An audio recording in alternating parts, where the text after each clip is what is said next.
Mhm. All right, y'all. Thank you for joining me back for another episode of Chronicles of a Virgo podcast. And today I am joined by a very special guest. Sometimes I like him, when he's not down in my team, down in my home football team, but he is my bro either way. I have with me today Mr. Zion from the All Over podcast. What's up, bro? Hello, everybody. Just want to say go Bills, Bills Mafia. Ravens flock did win last night, so I guess we're gonna get them their props. The only undefeated team in 2023, I believe. No, one of the teams. But yep, happy to be here. Happy to have you back. Have happy to be back on here. So yeah. Listen, last night I was really enjoying the Ravens Steelers game, and we Mhm. were up in the last 2 minutes in the game. And I ain't gonna lie, I got chest pains because I swear the fourth quarters are like bad for them for some reason. And literally, with like 50 seconds to go, the Steelers, Oh snap! Y'all did lose. I yes, forgot. we did. That's why I'm sitting here like, what is he talking about? Like, we lost. And then I'm like, okay, well, if they can get it in field goal position, bring out my boy Tucker, we'd be good. Mhm. I thought we was getting it interception, and I was just like done. So playoff time, I really pray that we do good. I I don't don't know. know, cause I mean, y'all backup QB, he got it. Like he fired, but Lamar, he really get it done for y'all. He might not be there next season. I ain't even gonna hold you. I literally just told someone earlier that I feel like Lamar is going to be one of them players that's forced into an early retirement at his young age because he can't stay healthy. Like, that's just my perspective. It has nothing to do with his game, but like it's his health. Like, whether it's like him coming down with some type of respiratory issue that he's out for weeks, or it's Mhm. something to do with like knees or sprains. I mean, I hope that's not the case. It kind of happened with Torrey Smith. Torrey Smith retired early because of Yeah. injuries and stuff like that. So Ravens, get it together, Well, I okay? was talking about trading, but you trying to kill the man off. So, No, I hope they don't trade him. I'm like, I don't know. well, he a Keep free him. agent, so if he want to go, he can go. Yeah, And they well, not giving him his money, so yeah, that is true. That is, I forgot all about that. So yeah, as I yep. said, y'all, see, Oh, me and she got the Zion, shirt on. yeah, I got my Oh, Ravens shirt on today. Me and Zion, we can get along when he don't come through my phone talking about my team. So, but sir, thank you for joining me back. It's been some time. If y'all listened to me last year, me and Zion did an episode talking about relationships and breakups and healing from all that. And I've had the mhm. opportunity to do a couple episodes on his podcast. And I'll have all his information so y'all can go check him out, all the episodes, but we specifically focused on Tyler Perry Tyler and his Perry. films. Yeah, So those are really fun. But thank you again for coming here today. So no as I've problem. been doing all season, I got to keep it consistent, doing my little mental health checks with myself and my guests, where we just rate our mental health at the time on a scale of 1 to 5. 5 being, you're in a good space and you're feeling good, and one, you're not feeling as good. You need some porn, but you're okay and you're managing. So if you could rate your mental health on a scale of 1 to 5 right now, what would it be? 4.75. All right, I'll take that. So you Um, doing a little good. yeah, I'm doing good for the most part. It's like a few areas where it's like things kind of drag me down sometimes, but I don't harp too much on it. It's not nothing that's like permanent. Like, so all I got to do is just get things to fall in order, and it'll be back straight. I'll be at a 5 in no time. Okay. Well, I'm glad that and we talked about that last time, finding those positive coping mechanisms that help us get Mm-hmm. through those times. So I'm glad that, you found those things that work for you. So for me, I would say my mental health is a 5 today, which is such improvement because, I've been dealing with a lot of health issues, but we're in a new year. Shout out to everybody. Well, happy New Year's Right. Happy New 2023. Year, y'all. So like we fiving it out this year. 5 or better. That's all I will accept. So again, I do these mental health checks to kind of hold people accountable to just check in with themselves. Life Right. moves fast. We move fast. So many different things throughout the day. We forget to do that little internal dialogue with ourselves just to make sure we're okay. Mm-hmm. Breathe, take space and time for yourself. So if you're out there listening, do not forget to check in with yourself. See how you're feeling. 5, 10 minutes a day, whatever you have to give. All right. So let's get into this conversation. We're gonna talk about a slew of things, honestly. But I want to start first at kind of like mental health overall and Mhm. like dealing with men because you are a man and Why we would you assume partially. that? I mean, your name is Zion. Well, why would you assume that? Did I ever tell you I was a man? You know what? Nowadays, you're right. So I stand corrected. If what are your pronouns, sir? Him. What is it? He, him.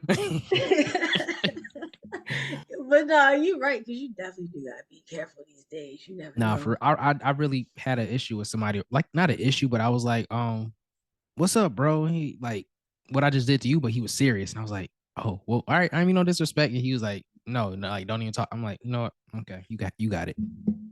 Oh man, yeah, you gotta be careful. But yeah, so like I said, I do want to like start kind of like with the whole mental health talk with men specifically because you said something, but like replan mentally back to our last conversation. At the time, you were dealing with a breakup, unfortunately, and we said we're gonna come back in like 3 to 6 months, which we're a little over. We're gonna come back in like 3 to 6 months, and we're gonna see like what the update is. But overall, the focus was gonna be like in a positive space. So what helped you get over?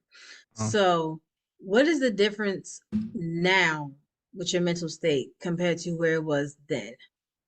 Because everything was like really fresh at that time. well, for starters, we got back together. Okay. All right. So so if you are listening and you have not had opportunity to go listen to that episode, it will be in the links. I will drop Uh, it. I don't know offhand which number it was, but I will drop the link. But give us a brief recap of what happened. so basically, it was this person that we have known each other. Well, let me start off. I'm 20 years old. So for starters, there was this person I had been friends with for about 15 years. But in 2020, we started dating. Things happened. And last June, we decided to go our separate ways. So if you listen to the episode was like maybe a week after it happened, may not have even been a full week, but I was like just a wreck. I wasn't crying or nothing. Like I never actually cried, and I was like, "Dang, did I really like her?" Like I ain't cry. But I'm just not a crier. So yeah, I was like a wreck. Trying to figure out what I was going to do in my life because I really thought this was the person I was going to end up marrying. But as the summer progressed, I ended up just doing me, hanging out with people and figuring out what I love and figuring out who I am at this stage in my life. And you know what they say, if something's meant to be, let it go, and if it come back, whatever. Yeah, yeah, that one. So I Mm-hmm. was, hey, that's what happened. So we got reconnected, and just recently, we started to kind of get things going again. Taking it slow, so we not like all the way back, but yeah, we trying to get there. But yeah, it's definitely in a better space where as opposed to last summer. So you All know. right. I love little happy endings like that. Like I do. And I think the like thinking back to the episode, I was like, man, I just want him to know like you have to shift that focus like all on you. Cause Yeah, and I yeah. and I said that like cause you were just like we us. I'm like, oh my goodness. Like which is it's some and I don't get me wrong, like I understood what you was going through, Right. especially since it was super fresh and you guys had been invested in each other. But I think the bigger picture coming out of that was when you're going through any type of like breakups, whether it's relationships or even like friendships, Friendships. you have to put that focus back on yourself. Yeah, definitely. So what like how are you able to shift the focus from like that whole we and us concept back to you? So I just started my own business, which is Okay. happy about that. Mm-hmm. And just really, like I said, figuring out what do I like, what do I want to do? Because like a lot of my time, we were young, so a lot of me got consumed in her, and a lot of her got consumed in me. So like we didn't know who we were as individuals. So I really took the time to figure out what do I like and who I am. And I'm not saying now I got it all figured out because do you ever really figure that out? Um, but yeah, it's definitely now I have a better sense of self, and I'm able to, kind of stand on my own 2 feet. I don't really need nobody. Well, not really. I don't need nobody. It's nice to have someone though. I ain't gonna say that Mm-hmm. just in case she hears this. It is nice to have someone, but it was like, oh my god, I'm not in a relationship. What am I gonna do? I did take the not so good route and try and like not get into a relationship, but trying, mess around and whatever, whatever. Um, Use for the streets a little bit. I was, but then I realized the streets is not for me. I belong on the side, not even the sidewalk. I belong on the porch, and so that's where I went. I went back to the porch and waited till I can come home. Waited till I can get back in the house. Okay.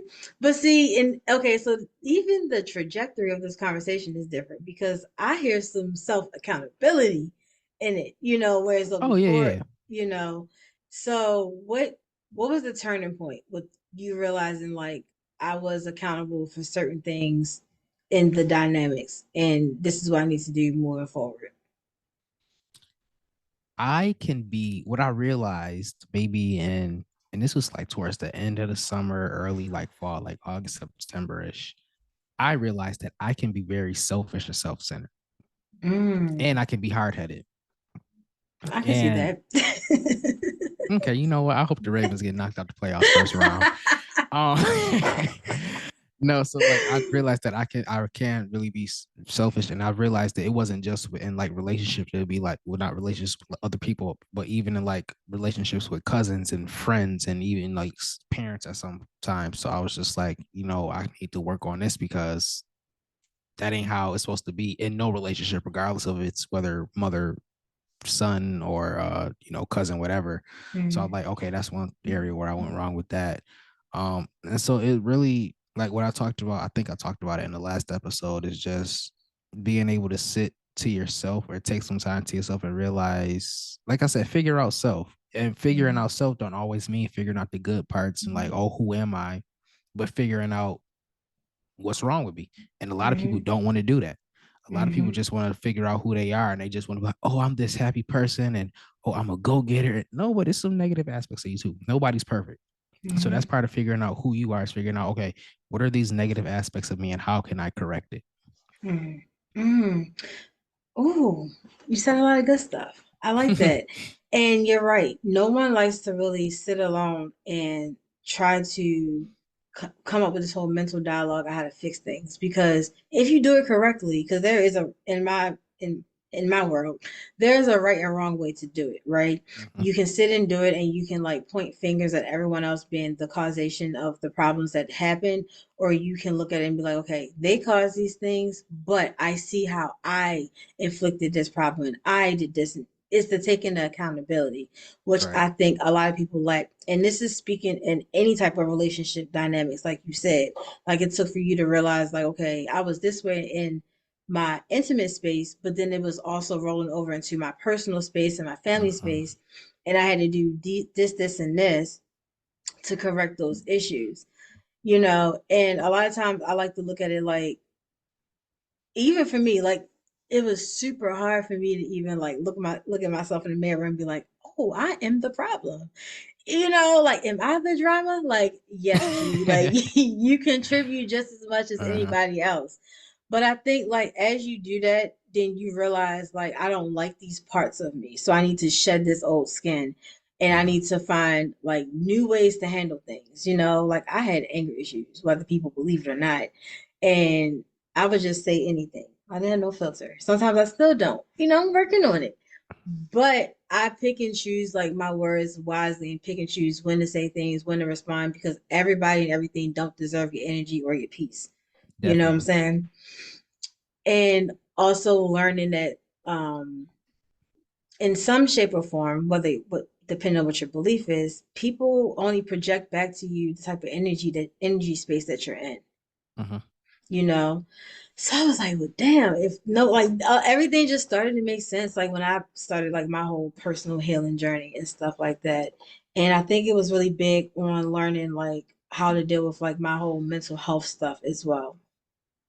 Like that was huge because my mental health, whether it's like my depression or anxiety, it caused most of the turmoil, I'll say, that was going on you know so how are you able to manage like those, because we talked a bit about it, Uh, just like the depression and stuff. How are you able to manage those moments despite everything else that was going on, because that was more important.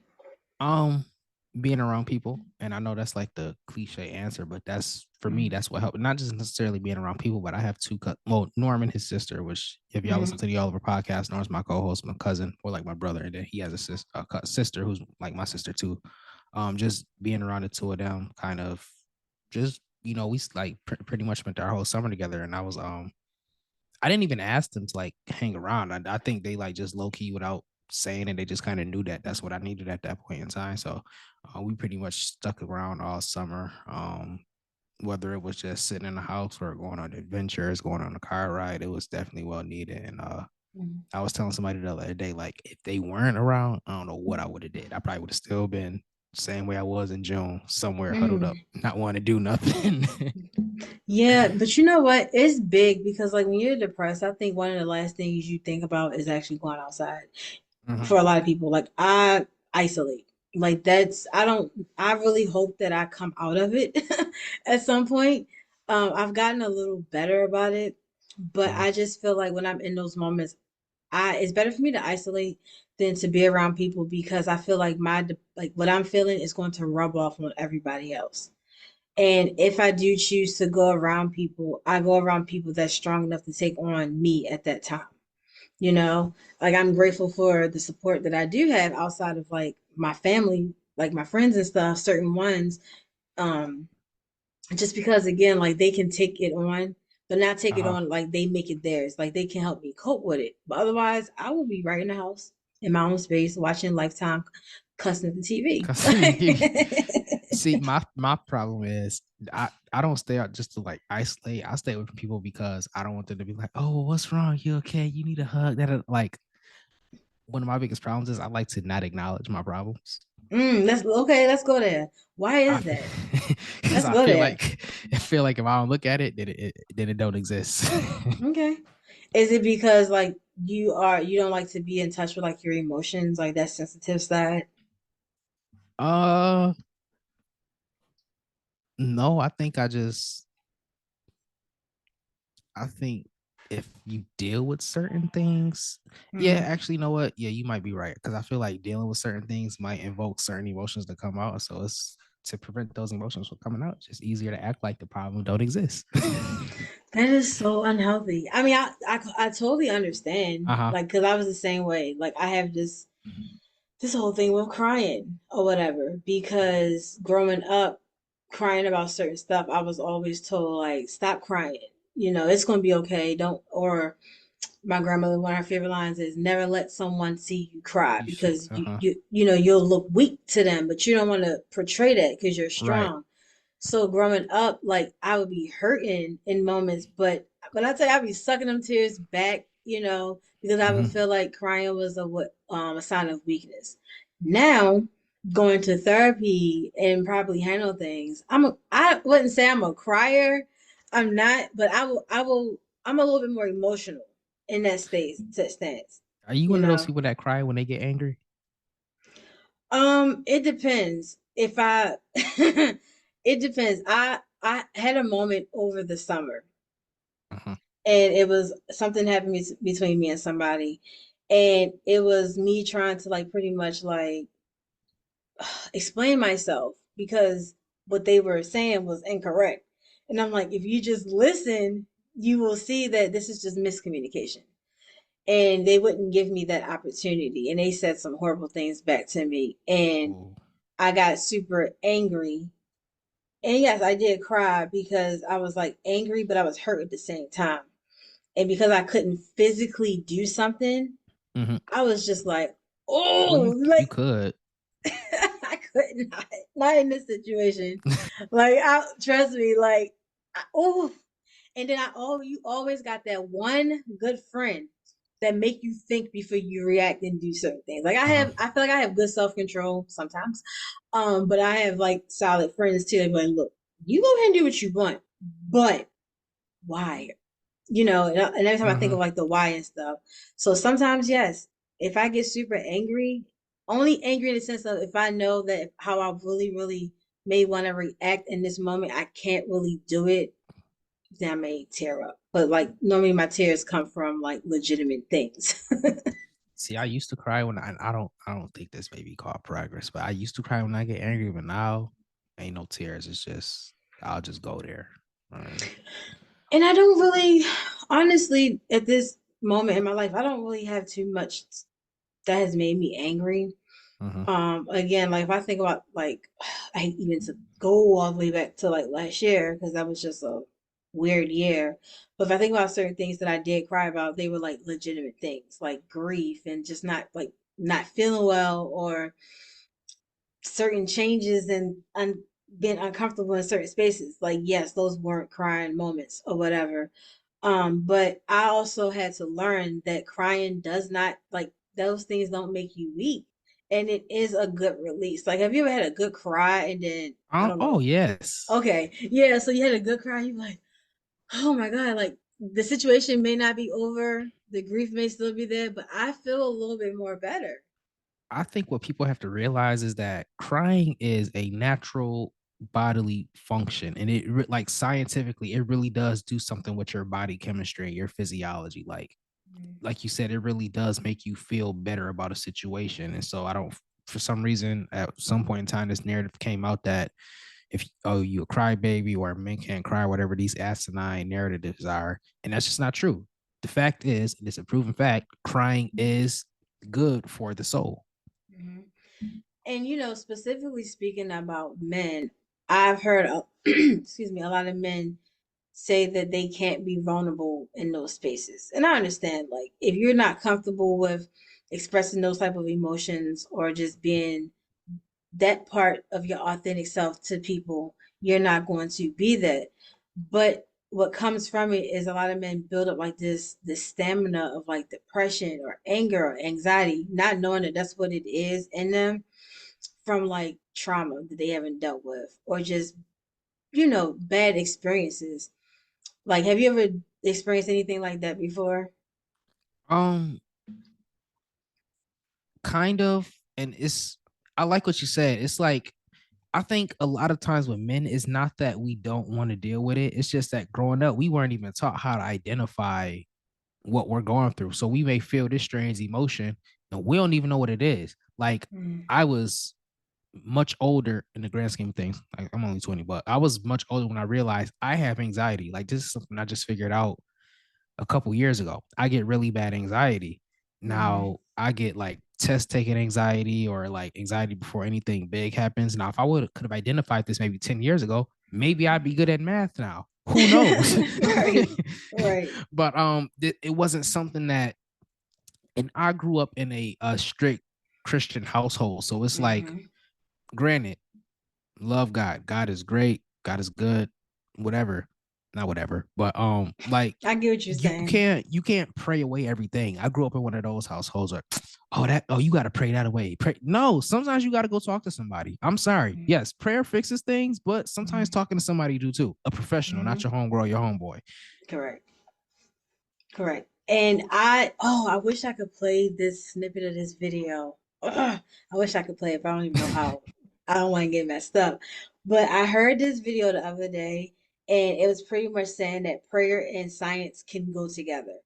So if you're going to pray about something, like, oh God, please heal me of this illness, you pray about it, but then you have the mental capacity that you are healed and you go on with your life acting like Right. you're. I hate getting so deep in it because people be like, what? But you know what I'm saying, Yeah, I right? know, yeah, I know exactly what you Yeah. mean. So like prayer and that part of Christianity and science can go hand in hand together. Mhm. Um, like you and myself and many other Black people of color that have come from these stern Christian households, I was always taught to pray things away. You know what I'm Right. saying? So I feel like coming from a background like that, you never really get to express your true emotions. Or I always think about like when I was feeling like I used to be sad a lot when I was a kid. I was happy. Uh-huh. I experienced life, but I was also being abused and I was sad a lot. And when I would cry and have my emotional breakdowns as a child, I would hide because I didn't want to get in trouble for it. And then when I would like be like, "Hey, ma or grandma, whomever," I feel really, I don't feel right. I feel sad. It was Hmm. always, "You have so much to be blessed for. What are you sad about? Like, go Right. play, go do this." And it's like, well, damn, was I dealing with like depression and stuff at a young age? Those things didn't exist in my household. Like They didn't mental. exist. Like I remember um one of my cousins got diagnosed with ADHD. A lot of older black people don't believe in ADHD or ADD. Like I was telling my mom something about it, or was it my mom? It might have been one of my aunts. It was a older female in my life, and she's like, "Well, ADHD didn't exist when I was a kid." That's not how that works.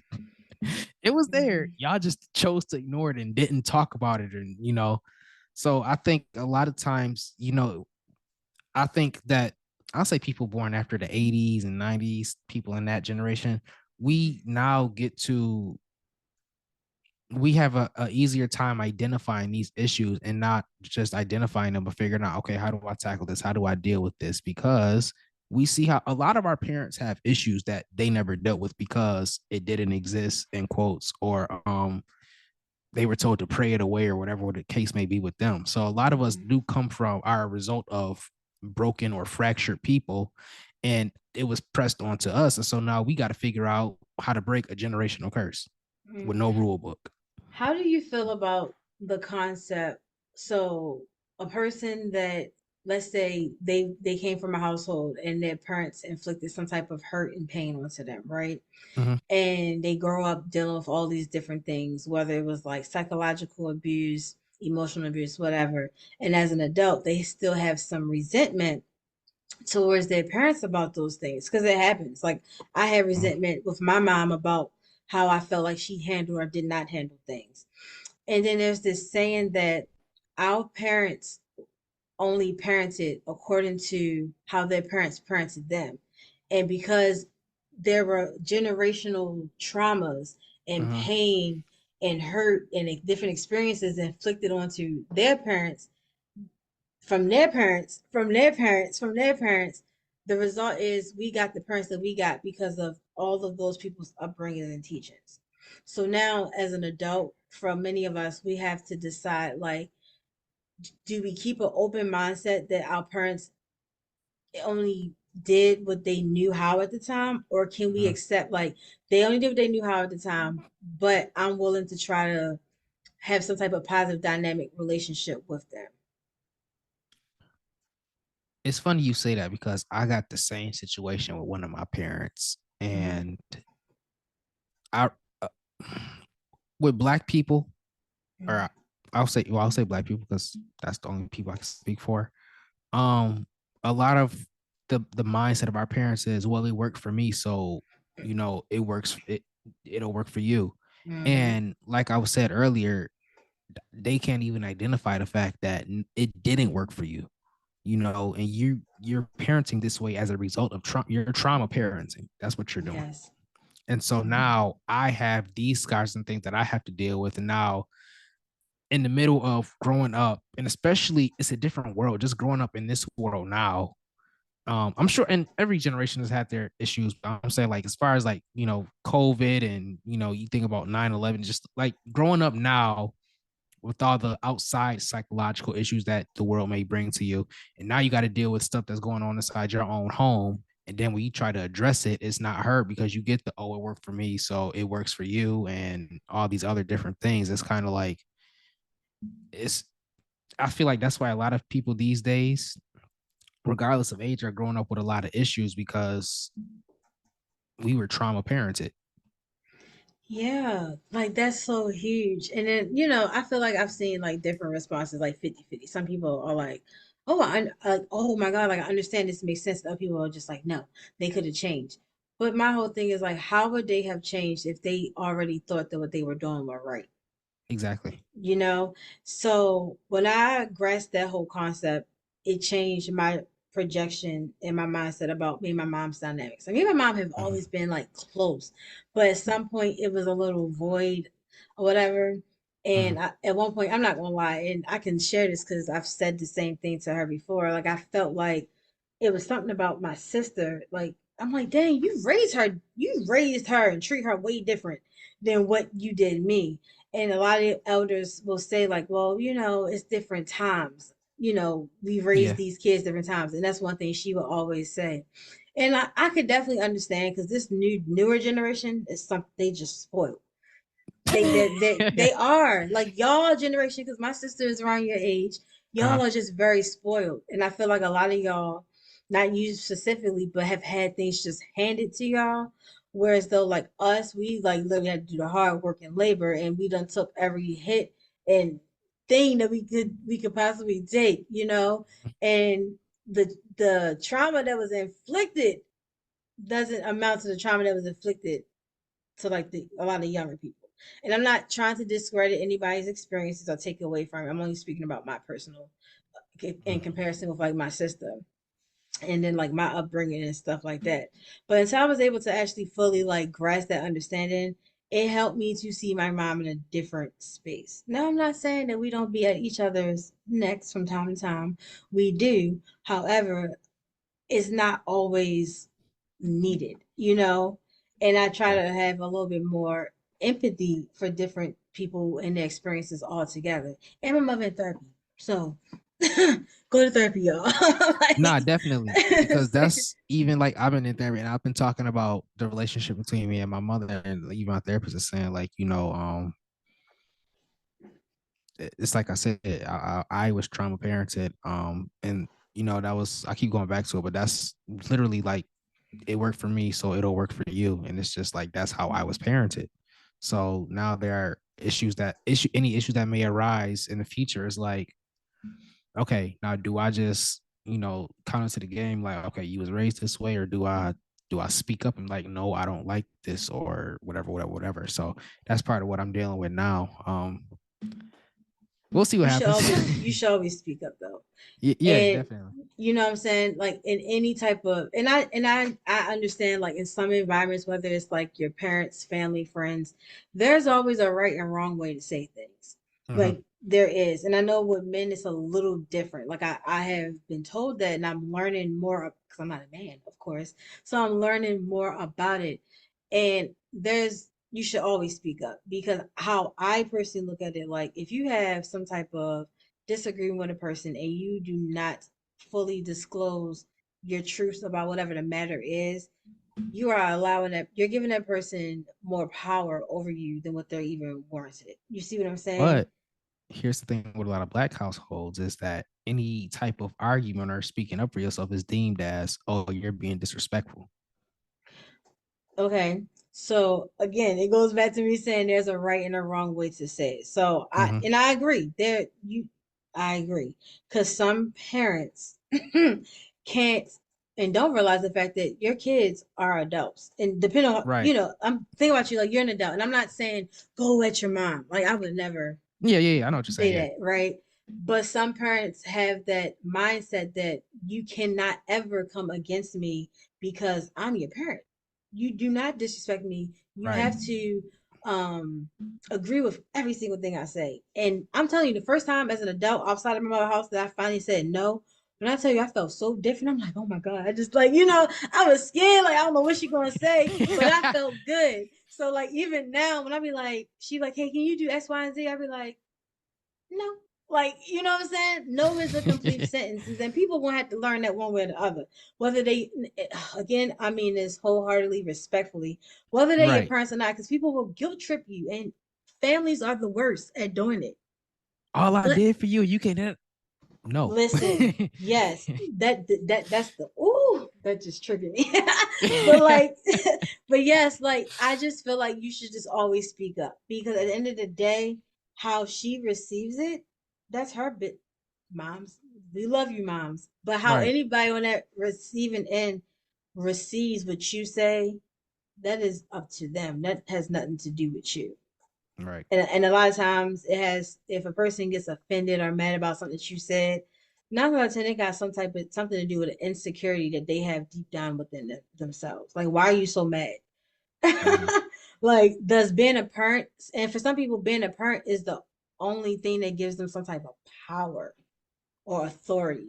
I think So, a lot of yeah, I think that is the case with a lot of parents. Like I'm not saying mine, but I think a mm, lot of people maybe that was the whole reason behind them becoming a parent, or they became a parent. They realized like they just went on a power trip, like, oh, I got somebody who will do what I want, when I want, how I want.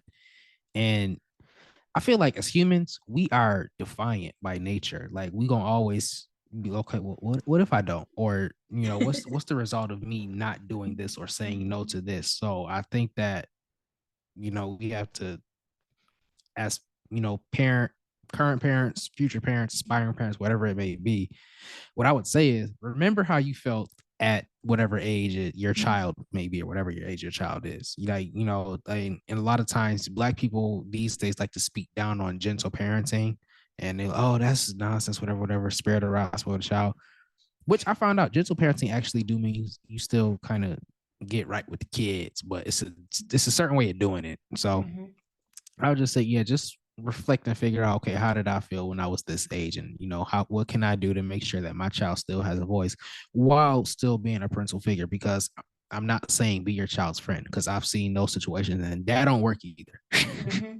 It doesn't, and I agree with everything you said, especially with the whole gentle parenting, because that has been argument, like even on social media, different people arguing Mhm. about like, oh no, I'm gonna whip my child's ass, or I'm gonna do this, that, and the third. And I'm like, think about it. What happened to you? Okay, you got your ass whooped, and how did that make you feel? You know what I'm Right. saying? And then you have the group of people that think back to like, yo, remember when our parents was beating us? Like, you remember the looks on their face and how the force behind the hits? It was like they were trying to like kill us. Like, They would nigga, just did I rob you? God damn. like, granted, that wasn't me. That wasn't my mom. My mom did not do that at all. I was beat, but not by my mom. Um, but you think about it, it's like, well, how did you feel behind that? So would you want to inflict that same feeling on your kids? And again, I'm not saying that kids don't need to be disciplined. You know what I'm saying? Like Right. does my aunt, how she and her boyfriend raises her children, they gentle parent. And I mean, it takes patience. Let It me tell you, does. it takes, because I be sitting there like rocking, like, if y'all don't go, because I done Hmm. seen her daughter is 7, and some of the stuff that this 7-year-old says out her mouth, I'm like, if I was your age, I'd have got my teeth knocked down, you Nah, know, seriously. and it's just like, whoa. But the patience that they have with their kids, and then when they really do something, okay, that's something different. But Hmm. how they talk to them and they humanize them as individuals, and they allow them the space to appropriately communicate how they're feeling. Well, why are you crying? And that's what gentle You parenting know? is. Yeah. And okay, kids, they get all worked up and all this. Okay, calm down. Go take space in your room a couple minutes and then come back and talk to me. Oh, because this problem ain't over. But we still can get down to the Right. bottom of this. And then it go from there. And I be sitting there like, I gotta see if this is gonna work. And it works for them. Like it Hmm. really does. And to each his own. And again, I just don't believe in inflicting the same stuff onto you. I mean, on other people more than just your kids, because at the end of the day, you think about it. Like hurt people. And if you never properly heal from the pain and hurt that maybe your parents inflicted onto you or anybody else, you're 9 times out of 10, you're going to turn around, you're going to go hurt people. Unfortunately, we have seen plenty of cases where people that's supposed to be parents have hurt their kids, unfortunately, Hmm. or allowed someone else the space to come in and do that. Right. So I agree with that. Like you have to take the time and step back and really think things over. Be a little bit more logical about like, hey, if I do this, how would this make this person feel? And I think only people that can do that are people that have a clear mind and people that actually care about what they're doing and how it's going to affect somebody else. Because let's be real, whether it's a child or not, some people just act and they don't care anything else. And they'd be like, oh, I didn't do it, Tory Lanez. But, they just act and do stuff and be like, I didn't do it. I didn't do it. Right. Wasn't me. I didn't shoot the gun. Say no. That jail costs say otherwise. But anyway. Okay, speak on it. But yeah, so I mean, and also like even with like the whole not necessarily a parenting thing. I think like mental health should definitely be something that is even discussed in homes more. I think Hmm. for most of part, at least according to social media, I don't feed too much into it. A lot more people are having these discussions, but just like the whole narrative protect black women, that needs to be more than just a slogan. It needs to be something that is actually acted on, you Right. know? So if we're going to get on these platforms and speak on mental health and different things, well, what are you doing to take the next step to support other people in their progression of bettering their mental health or bettering or having these safe spaces? It takes more than just posting the hashtag and whatever. Like, how are you modeling these things? You know, Hmm. I don't know. Like, and even someone as you, like, we're up and coming like podcasters and content creators, and I feel like, and I'm not telling you, of course, like how to run your platform, but we speak on things, but we just have to always come back to ourselves and hold ourselves accountable to actually carry out the things that we speak on. You know, Definitely. like, Yeah. am I modeling these behaviors, or am I still part of the problem? Because it's easier to talk about something when it's trending, but when that hype died down, are you still actively fighting against or fighting for whatever your stance may be, whatever you were saying when everything was popping and it was hashtags was trending and all that? Right. You know, just like, okay, there, oh, child, there's a lot trending right now in the news and stuff. And I don't even want to, it's a lot. And mental Right. health has been something that's been trending more so these last couple of years, like just with COVID and a lot of people like having like, unaliving themselves and just people just coming out telling their stories and things of that nature. So I feel like that's an ongoing conversation that needs to continue, and it needs more strong people behind it that is willing, if they are, to put their own experiences on the forefront and be like, hey, this is me, here I am, but I'm willing to like use myself as a model and help other people. Yeah. And not only that, not only think about yourself, but think about other people. So like if you want protection and support for yourself, be willing to go above and beyond and do the same for For other other people. people. Yeah, exactly. Yep. So as a black man, how do you Hmm. feel like more people can step up to the plate to protect or support black men, specifically speaking in the spaces of mental health? I think people have to realize that we are human too. Mhm. We're gonna cry. We're gonna we might cry a few times, and a lot of times, oh, I don't want no crybaby ass man, and like a man may cry once and he's deemed crybaby. No, we're gonna cry. Um, you also have to have patience with us because a lot of us, I spoke about this on the previous episode of my podcast too. A lot of us, I had a weird situation where I had both my parents in my life, but I was kind of raised by my mother, Mhm. and so she was focused on doing the more important things, I'll say. So I wasn't taught how to be a boyfriend or how to be a husband per se. Like there were things like, okay, make sure you do this when you get a wife, da da da da. But it wasn't like a. I'm not saying she's supposed to have sit down and have an 8 hour class with me every day on what to do as as a boyfriend husband. But Mhm. yeah, a lot of us we don't know. So like I'll be honest, you can clown me if you want. I don't care. I didn't know about the whole sidewalk thing until I got into a relationship. I was never taught that the man's supposed to walk on the side or the part closest to the street. You know, Mhm. um, the opening doors thing that wasn't something that was mandatory to me. So you have to work with this. Now, once you know better, you do better. So if you telling your man this and he still ain't doing all right, well, now that's another situation. Mhm. But yeah, just like patience and understanding. That's really with anybody, man, women, they. Um, you have patience and understanding is really the key to I think any healthy relationship. Yeah, I agree, and I think sometimes people need to remove the whole complex of femininity and masculinity away from it, and just humanize a person Hmm. and treat people like how you want to be treated. So if you want people, and this is removing like even the genders, like if you want a person to treat you like they care and they're willing to support you, then you have to be willing and able to do the same.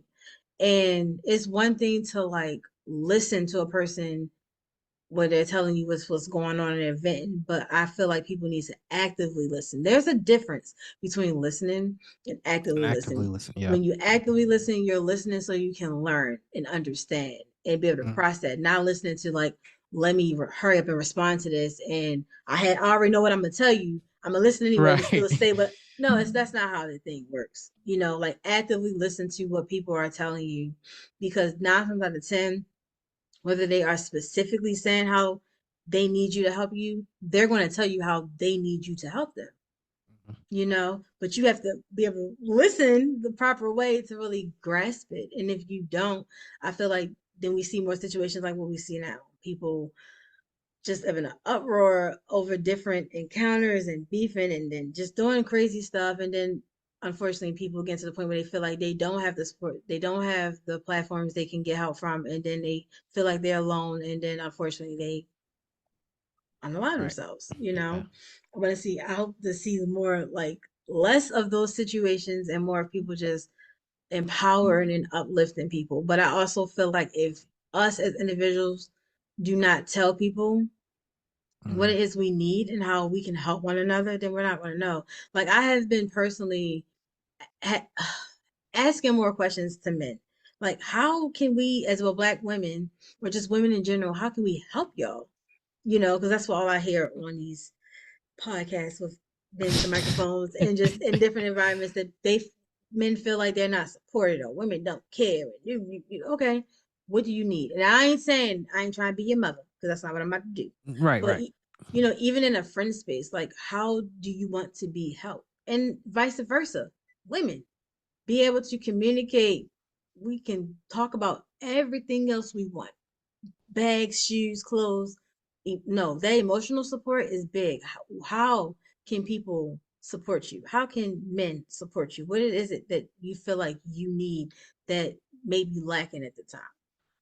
I think one of the biggest problems today is this whole city boy, city girl type situation and king treatment and queen treatment. It's like Mm-hmm. basically the argument they have on social media about every 2 weeks or so about what a man should be doing, what a woman should be doing. I think instead of trying to figure out a blueprint for everybody, I think that y'all should all just go home to your Mm-hmm. man or to your woman and figure out, okay, what works for you, what works for us, because you trying to follow the blueprint of what may work for Tammy and Michael may not work for Kevin and Tasha. I thought you was about to say Tammy and Waka Flocka, and I was gonna be like, they ain't Hey, together yo. no more. Clearly, something wasn't working because they ain't Right. together. But nah, like people just trying to come up with this overall blueprint on social media, and then I'm not saying that people can't think for themselves, but I think people see these arguments online, and then that's in the back of their mind. So that when they go to whatever, they go to their boyfriend, husband, significant other, and they's like, oh, I want this. Where I'll never forget. I think I said this on your podcast before too, but I'll say it again because it just blew my mind. I'll never forget. I was talking to this girl one time, and she said, eating fellatio on a woman was not a part of sex. That's what she said. I don't want to get too vulgar on your Mm-hmm. platform, but that's what she was saying. And Mm-hmm. that's like, but she said, but no, she said doing that to a man wasn't a part of sex, but doing it to a woman was. I said, where'd you see that at? She said, a post. I was like, okay. But see, listen, even whether Jesus Christ, whether it was that specific comment or something else, we have free will to make decisions for ourselves, and I want to assume that all of us got discernment to discern certain things and like choose what is true and what's false, right? Right. That's just like somebody saying, people seeing posts saying that the um the COVID don't exist when we have seen millions of people die from this Die. thing. Yeah. You see what I'm saying? So, like, girl, if you don't want it to be a part of it, it don't have to be. But like, that's your theory, not everybody else's. You know what I'm Right. saying? And Lord, that's why social media gets on my nerves. Like, we do it because it's a part of the job, right? Yeah. But I always tell people, like, yes, I'm in social media. Not I'm not as heavy as I used to be. I wish I could like fully back out of it as much as I am, but I Mm-hmm. can't.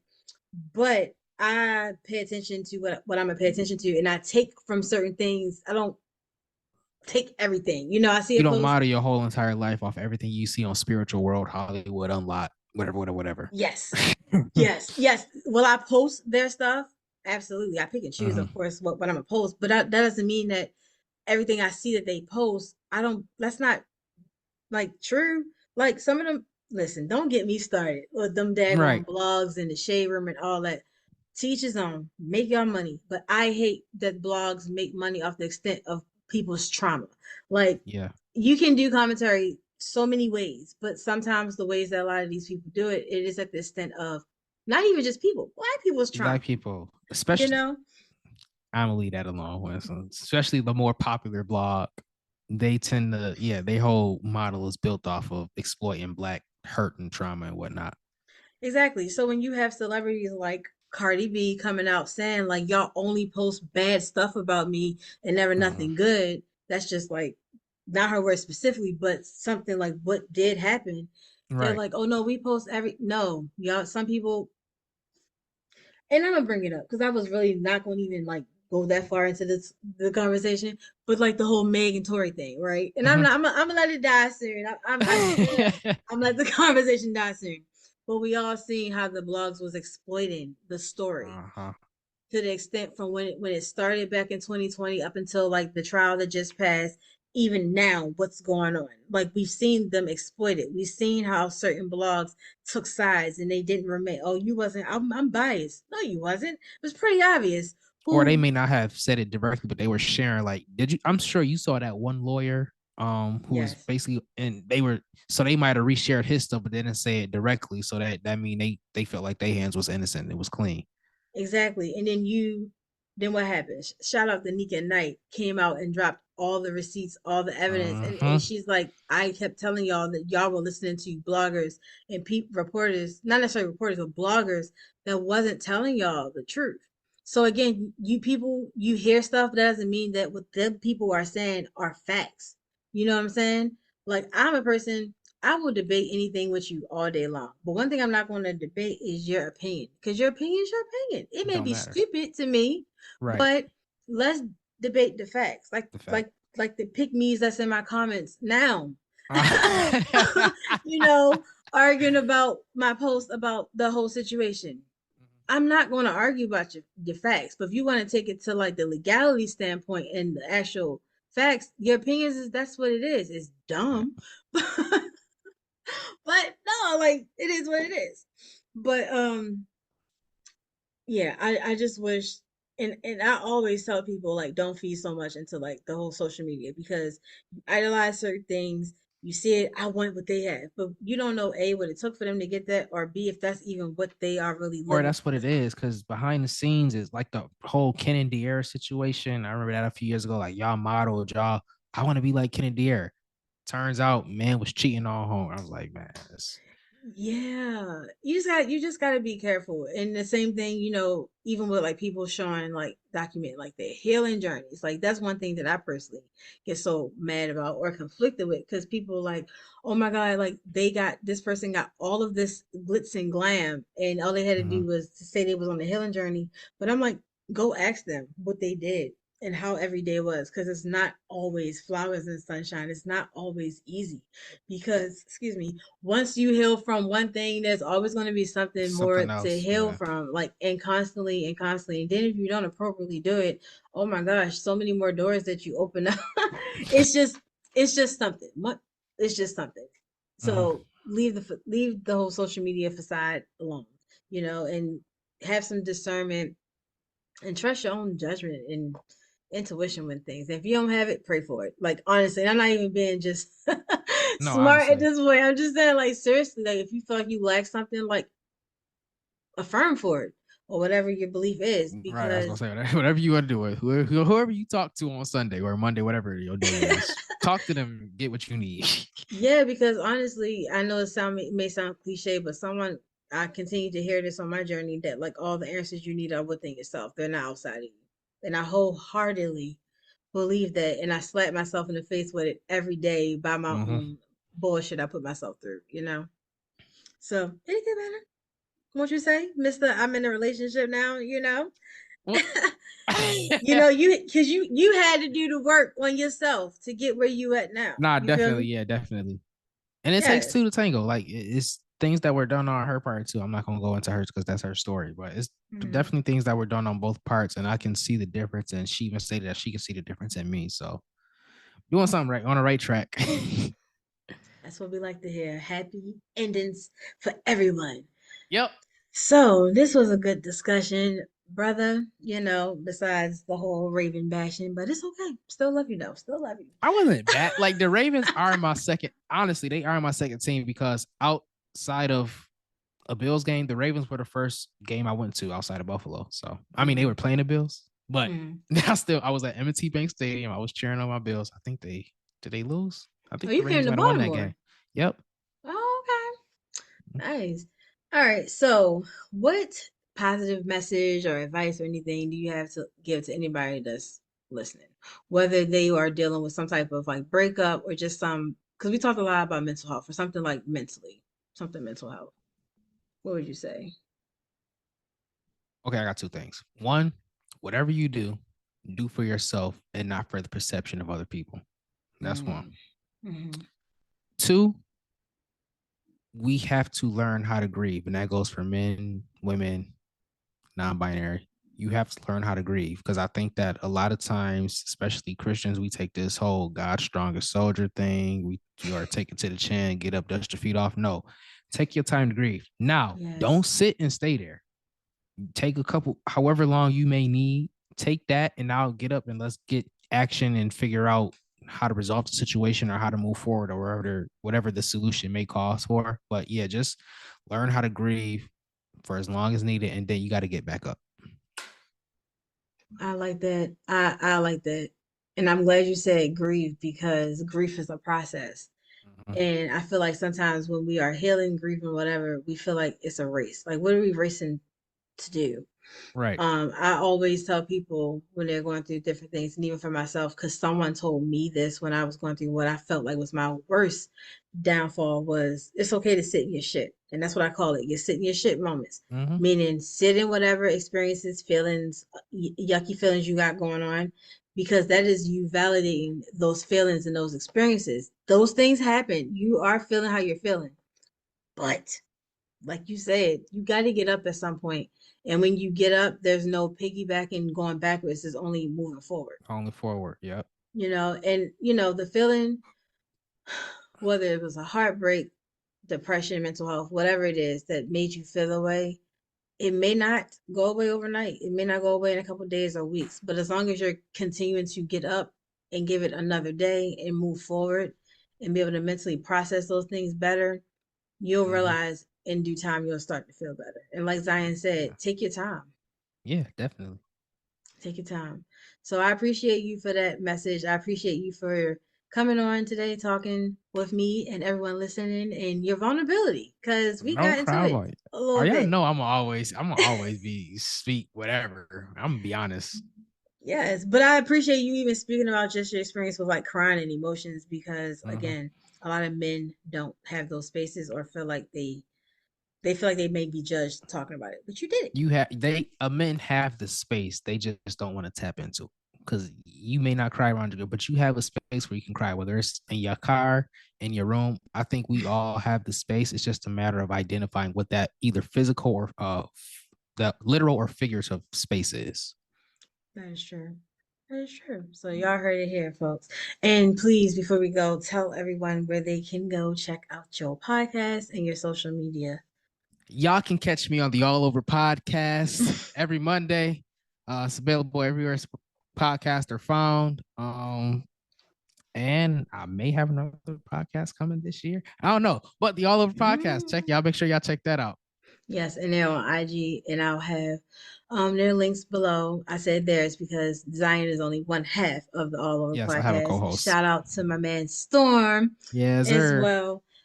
So yes, please go tap in with them. They talk about everything from mental health, what we just discussed, trending topics, and just real life experiences. I really Mm-hmm. appreciate their show. And we've been rocking for like almost a year. I literally met y'all in the beginning of my whole podcasting journey. Yep, So, March, because I remember we started in March, so it's coming up on our year anniversary. yep. And I don't, depending on when this comes out, we may have already passed my 1 year. But When did you start? I dropped my trailer January the 9th, Okay. 2022. And my first episode was January 14th, 2022. So, and I'm like, so going into New Year, I'm like, oh my God, I really stuck this thing out for a year. So shout out to all the Hmm. podcasters out there Definitely right. that's continuing to stick this out because we know what the struggle is, No, okay? honestly, we editing and trying to figure out content, book guests, it is a lot. Yeah, so shout out to all y'all. Whether you know us personally or you don't, shout out to y'all. Keep going, keep doing it, keep connecting, keep networking, collabing, whatever you got to do to outsource your show, get your guests Hmm. on, just bring, some good content to people around your theme. Definitely keep pushing and giving up. And like I always say, you never know what's going to come for you if you stop. So definitely keep pushing through those things, y'all. Right.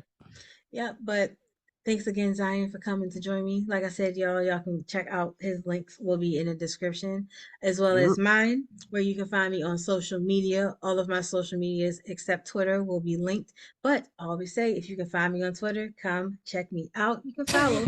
Just govern yourself accordingly because that is my personal page. I let you in my life just a little bit. Oh, okay.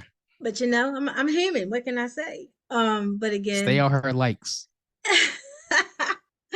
but again, I appreciate all the support, all the love. It's all genuine, it's all real, it's felt, and I'm sending it back to each person that is listening. And until next time, folks, peace out. Peace.